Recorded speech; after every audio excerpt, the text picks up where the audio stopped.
gates and doors were barred and all the windows fastened down.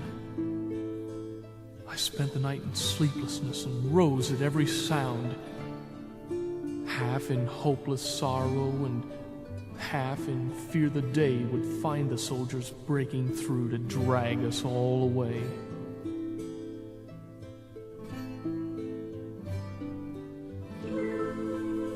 Just before the sunrise, I heard something at the wall.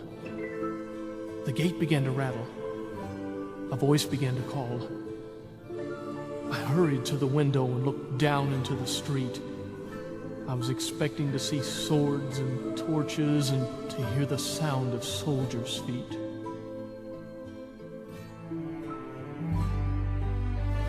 Now, there was no one there but Mary, so I went on down to let her in.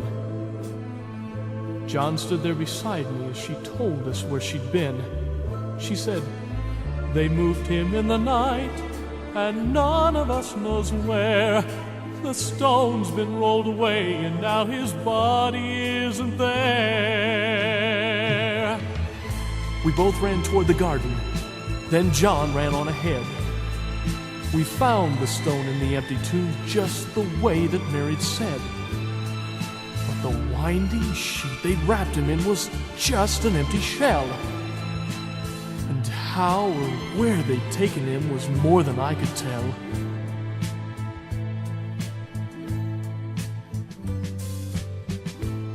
Something strange had happened there, but just what I didn't know. John believed a miracle, but I just turned to go.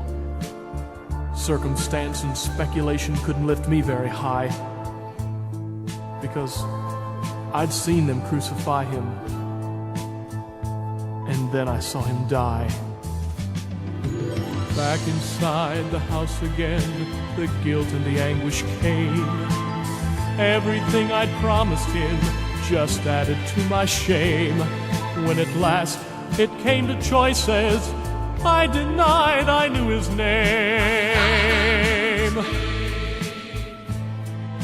And even if he was alive, it just wouldn't be the same. But suddenly the air was filled with a strange and sweet perfume. Light that seemed to come from everywhere drove shadows from the room. Jesus stood before me with his arms held open wide. And all I could do was fall down on my knees, and I clung to him and I cried. He raised me to my feet, and as I looked into his eyes, love was shining out from them like sunlight from the skies. Guilt and my confusion disappeared in sweet release, and every fear I'd ever had just melted into peace.